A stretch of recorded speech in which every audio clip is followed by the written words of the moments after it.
அப்படின்னா உங்க ஹீரோ தோத்துட்டானா? தோத்துட்டான். அடுத்து என்ன பண்ண போறா உங்க ஹீரோ? இல்ல கிவ் அப்? காயப்பட்ட சிங்கத்தோட மூச்சு கர்ஜனை விட பயங்கரமா இருக்கும். தாம் தன்ன தானா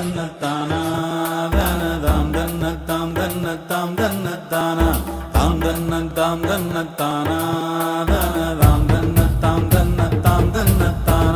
பிறந்தது பனையூர் மண்ணு, மருத நாயகம் என்பது பேர்களில் ஒண்ணு. வளர்ந்தது பகையோட நின்று, இங்கு தொடங்குது சரித்திரம் ஒண்ணு.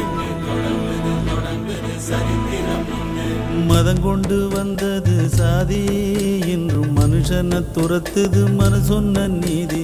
சித்தங்கலங்குது சாமி, இது ரத்த வெறி கொண்டு ஆடுற பூமி.